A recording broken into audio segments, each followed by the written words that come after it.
जय हिंद दोस्तों। आज हम बताएंगे समव्यवस्था क्या होती है, समव्यवस्था के विषय में बताएंगे। ठीक, जो समव्यवस्था होती है, समव्यवस्था के प्रकार, ये रसायन विज्ञान का एक टॉपिक है। समव्यवस्था के प्रकार। ठीक है, समव्यवस्था को दो भागों में बांटा गया। साधारणतः कितने भागों में बांटा गया? दो भागों में बांटा गया। नंबर एक लिखेंगे संरचनात्मक समव्यवस्था। संरचनात्मक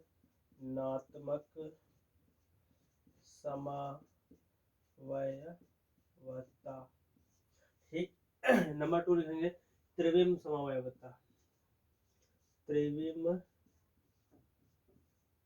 समव्यवस्था। ठीक।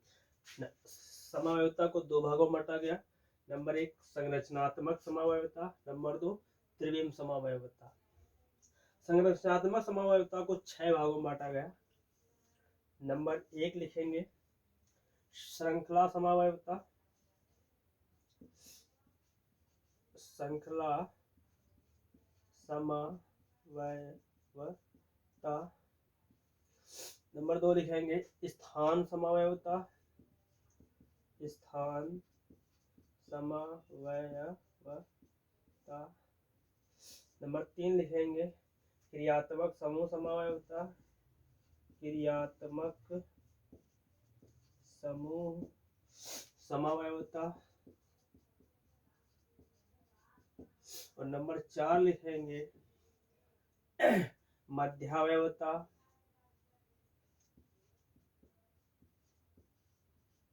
मध्याव्यवस्था। और नंबर पांच लिखेंगे चलाव्यवस्था। और नंबर 6 लिखेंगे वलय श्रृंखला समव्यवस्था। वलय श्रृंखला समव्यवस्था। ठीक। समव्यवस्था कितने भागों में बांटा गया? दो भागों में बांटा गया। नंबर एक संरचनात्मक समव्यवस्था और नंबर दो त्रिविम समव्यवस्था। संरचनात्मक समव्यवस्था को 6 भागों में बांटा गया। श्रृंखला समव्यवस्था अर्थात इसको बोलेंगे chain isomerism. Chain isomerism. Number दो स्थान समव्यवस्था। स्थान समव्यवस्था को position isomerism. Position isomerism. Number तीन क्रियात्मक समूह समव्यवस्था। Functional group isomerism.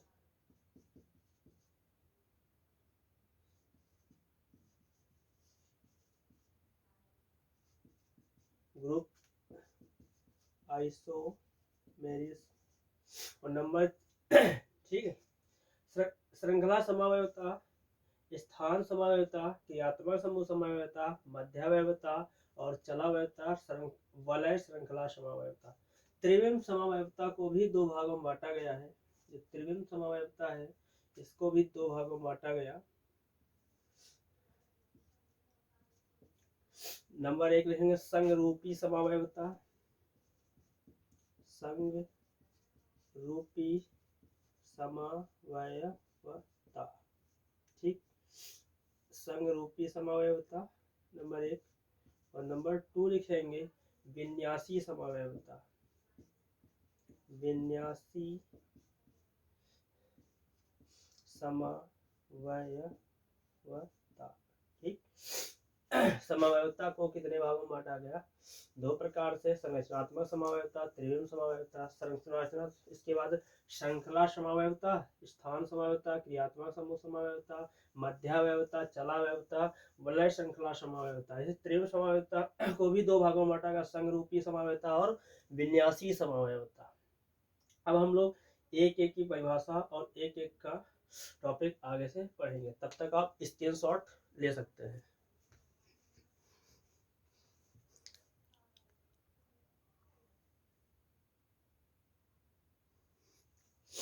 ठीक, अब पढ़ेंगे श्रृंखला समव्यवस्था।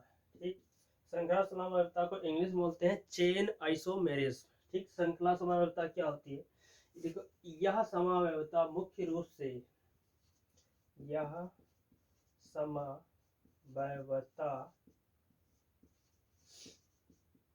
मुख्य रूप से यह समवायवता मुख्य रूप से कार्बन परमाणुओं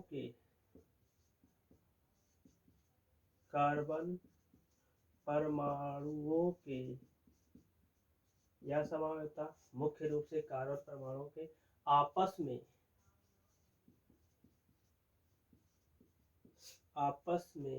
विभिन्न प्रकार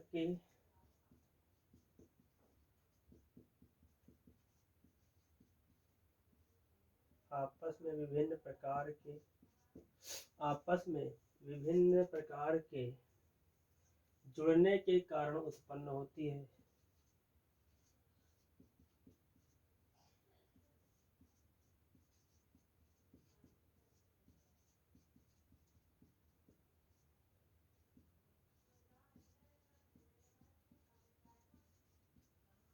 ठीक, श्रृंखला समवायवता अर्थात चेन आइसोमेरिज्म क्या होती है? यह समवायवता मुख्य रूप से कार्बन परमाणुओं के आपस में विभिन्न प्रकार के जुड़ने के कारण उत्पन्न होती है। विभिन्न प्रकार के क्या जुड़ने के कारण उत्पन्न होती है। एग्जाम्पल जैसे C4H10। ठीक, अभी तो ये क्या है, अणुसूत्र है, इसका भी हम क्या बनाएंगे, कार्बन के फॉर्म में जोड़ेंगे। ठीक, इसमें लिखा क्या है, यह समवायवता मुख्य रूप से कार्बन परमाणु, ठीक, जो कार्बन परमाणु को एटम बोलेंगे, कार्बन परमाणु, ठीक, कार्बन परमाणुओं के आपस में विभिन्न प्रकार के जुड़ने के कारण उत्पन्न होती है। ठीक, जो कार्बन परमाणु होंगे वो लगातार क्या होंगे, जुड़ेंगे, सीरीज बनाएंगे, श्रृंखला बनाएंगे, चेन बनाएंगे, तो वो उस प्रकार की समवायवता को श्रृंखला समवायवता कहा जाएगा। ठीक, अगर पेपर में लिखने को आ जाए श्रृंखला समवायवता किसे कहते हैं, तो श्रृंखला समवायवता वह समवायवता होती है जो कार्बन परमाणुओं के आपस में जुड़ने के कारण उत्पन्न होती है। जैसे एग्जांपल हमने क्या लिया, C4H10, इसे हमें कार्बन परमाणु है, हमें ये चीज पता होनी चाहिए। जैसे कार्बन की जो एटॉमिक नंबर होता है वो 6 होता है। अगर हम कार्बन को तोड़ें तो हमारा 2,4 में टूटेगा।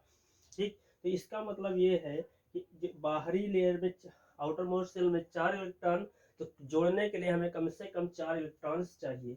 4 इलेक्ट्रॉन जोड़ने के लिए चाहिए, जैसे हम इसको तोड़ें तो काहे में टूटेगा, 2, 8, 8, 18, 18, 32, 32 में क्या करेगा, टूटेगा। तो अब इसका मतलब आउटर मोस्ट शेल में कितना, 8 इलेक्ट्रॉन होना चाहिए। तो यहाँ पर इसको कितने इलेक्ट्रॉन की जरूरत है, 4 इलेक्ट्रॉन की और जरूरत है। ठीक, तो अब इसलिए अब जैसे इसको हम चेन बनाए तो क्या है बनेगा, पहले तो कार्बन का बना लेंगे, 1 कार्बन, 2 कार्बन, 3 कार्बन, 4 कार्बन। फिर हाइड्रोजन का, तो यहाँ पे अगर जोड़ दे CH3, 3, 3, 6, 1, 7, ये कितना हो जाएगा, 8। तो कार्बन देखो कितने हो गए, 3, 3, 6, 1, 7 और 1 क्या हो गए, 8 हो गए। ठीक, अब यहाँ पे देखो 9, 10, दो कार्बन को और जोड़ना है। ठीक, CH3, या फिर इसको ऐसे बना ले, CH3 हो जाएगा। ठीक है, CH3, ठीक, CH3 होगा, CH3 होगा। यहाँ पे कितने हो गए, 3, 3, 6, 7 और कितने हो गए, 8 हो गए। ये इसी के साथ जुड़ा रहेगा। अब यहाँ पर कार्बन को देखो, यहाँ पर इस वाले में जो कार्बन की वजह से एक इधर से एक इधर 4 पूरे हो गए। यहाँ पे देखो कार्बन एक इसको यहाँ से जुड़ा है और एक यहाँ से जुड़ा है। इसका मतलब हाइड्रोजन कितने चाहिए, 1, 2, 3, 4, एक हाइड्रोजन इधर से, एक हाइड्रोजन क्या कर ले, इधर से ले ले। इधर देखो इस वाले में एक, इसको चाहिए 3, तो यहाँ पे देखो कितना हो गया,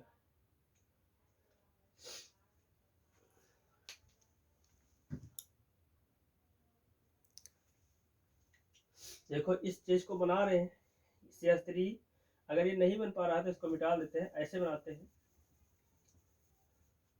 CH3, CH3, CH3।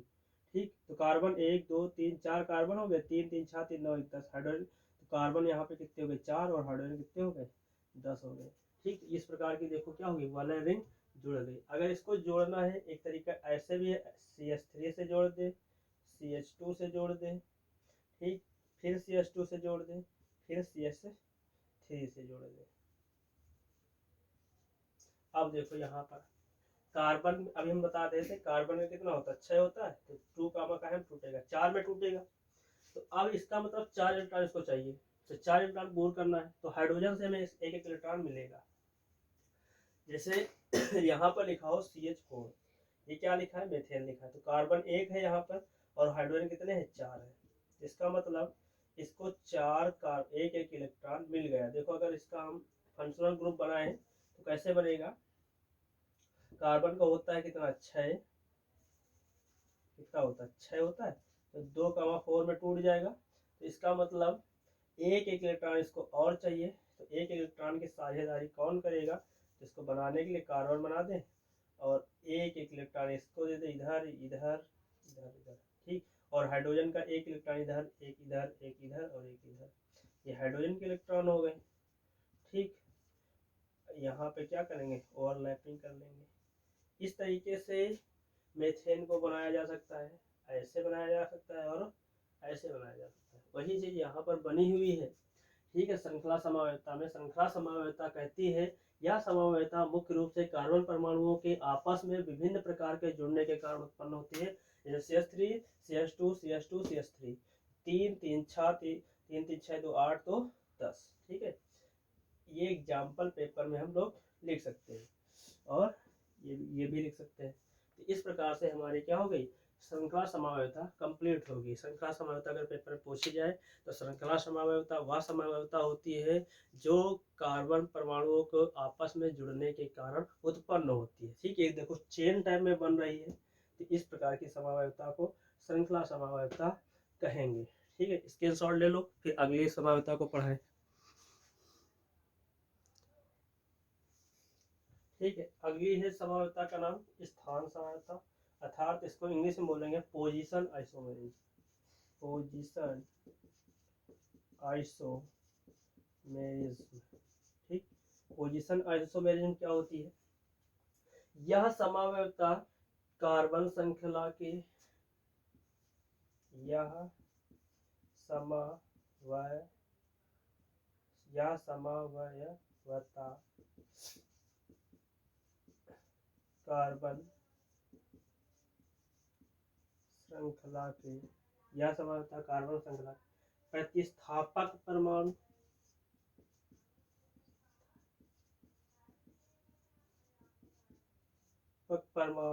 परमाणु को एटम भी बोल सकते हैं, प्रतिस्थापक परमाणु समूह द्विबंध यांत्रिक बंध के स्थान पर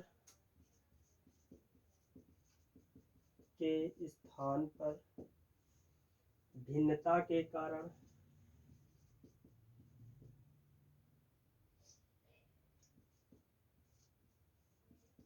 के स्थान पर भिन्नता के कारण उत्पन्न होती है, के स्थान पर भिन्नता के कारण उत्पन्न होती है, ठीक।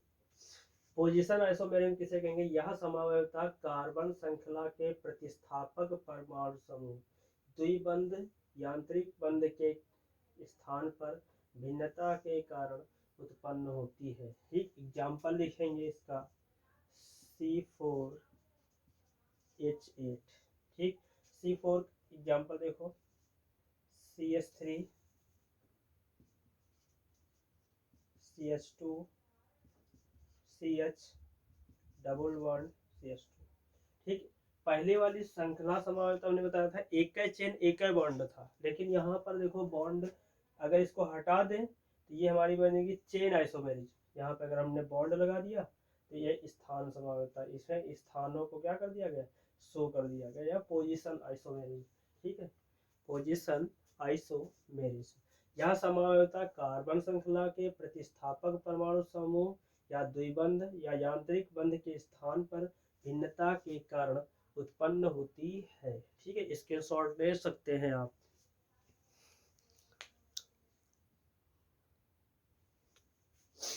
अगली जो समावयवता है 30 नंबर पे डालेंगे क्रियात्मक समूह समावयवता।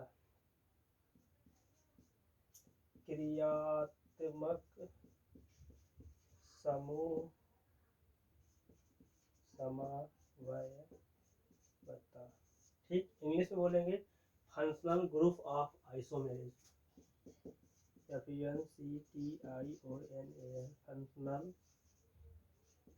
Group of isomerase.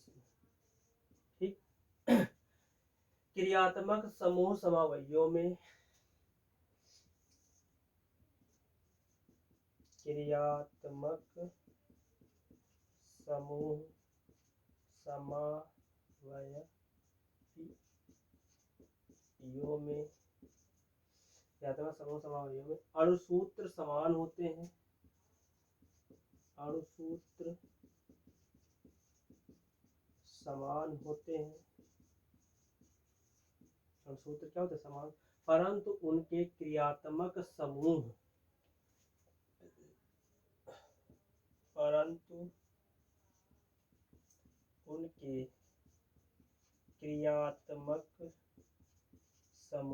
परंतु उनके क्रियात्मक समूह भिन्न भिन्न होते हैं। भिन्न भिन्न होते हैं। ठीक, क्रियात्मक समूह समावयवों में अणुसूत्र समान होते हैं परंतु उनके क्रियात्मक समूह भिन्न भिन्न होते हैं। एग्जाम्पल जैसे लिखेंगे, ठीक, एग्जाम्पल देखो CH3 CH2 CH3 CH2 OH।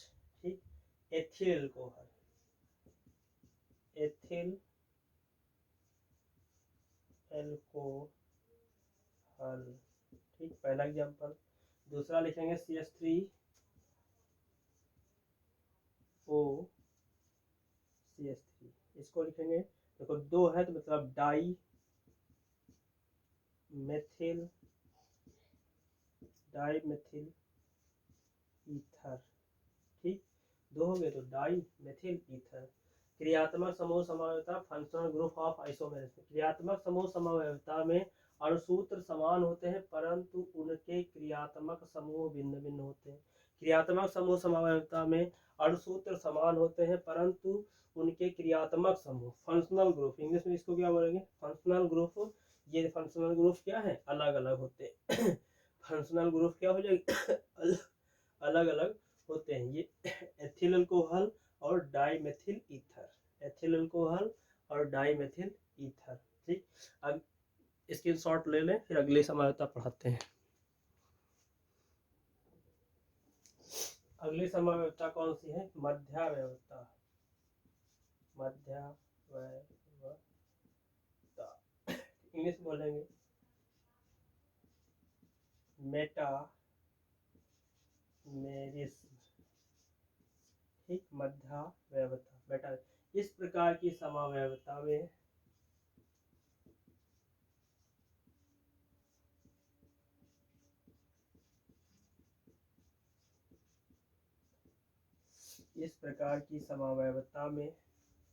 किसी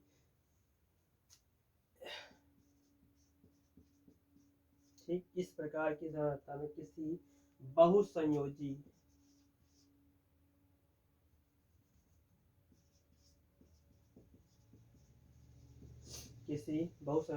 क्रियात्मक समूह से जुड़े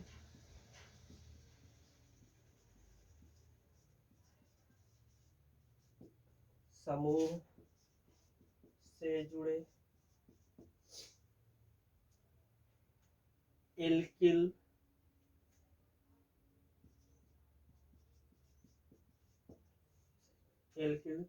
समूह की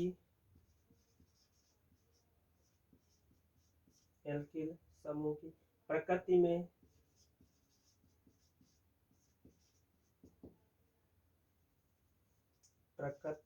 में भिन्नता होती है।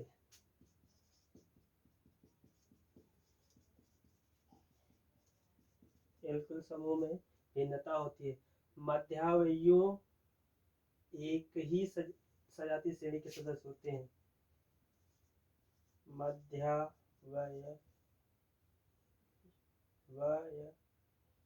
मध्यावयियों एक ही सजातीय श्रेणी के सदस्य होते हैं। मध्यावयियों में एक ही सजातीय श्रेणी के क्या होते हैं? सदस्य होते हैं। इस प्रकार की समवायता में किसी बहुसंयोजी क्रियात्मक समूह से जुड़े एल्किल समूह की प्रकृति में भिन्नता होती है। मध्यावयियों में एक ही सजातीय श्रेणी के क्या होते हैं? सदस्य होते हैं। एग्जाम्पल के लिए CH3 CH2 ऑक्सीजन, फिर CH3 फिर CH3। ठीक, यहाँ पर क्या होगा? डाई एथिल ईथर, इसको क्या बोलेंगे? दो है, इसको बोलेंगे डाई एथिल ईथर। ठीक है, इस प्रकार की समवायता में किसी बहुसंयोजी क्रियात्मक समूह से जुड़े एल्किल समूह की प्रकृति में भिन्नता होती है। मध्यावयियों एक ही सजातीय श्रेणी के क्या होते हैं? सदस्य होते हैं। एक ही सजातीय श्रेणी के क्या होंगे? सदस्य होते हैं। यह कौन सी समवायता होती है? मध्यावयता, या इंग्लिश में बोलेंगे मेटामेरिज्म। ठीक है, इसके शॉर्ट ले सकते हैं।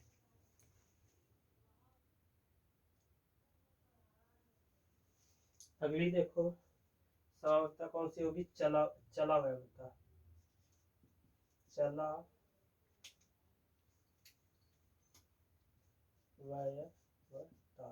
ठीक, चलावयता क्या होती है? एक विशेष प्रकार के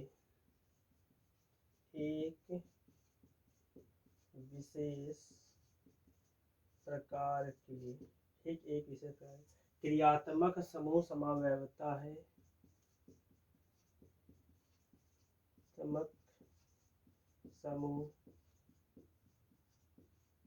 क्रियात्मक समूह समवायता है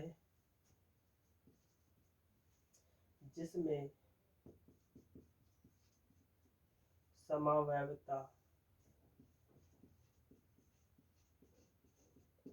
समवायता एक दूसरे में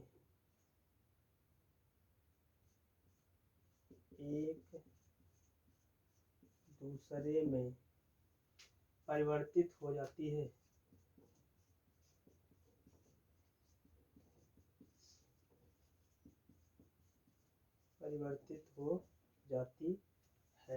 एग्जाम्पल लिखेंगे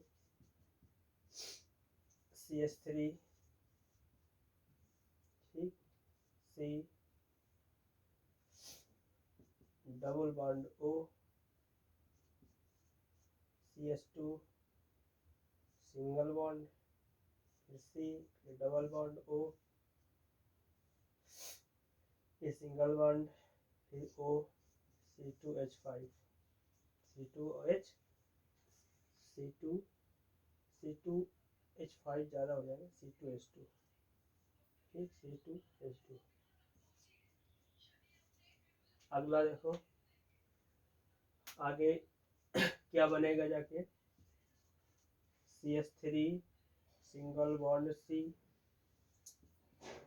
OH, फिर डबल बॉन्ड C CH, फिर C आ जाएगा, फिर इक्वल करेंगे, फिर O इक्वल C2H5।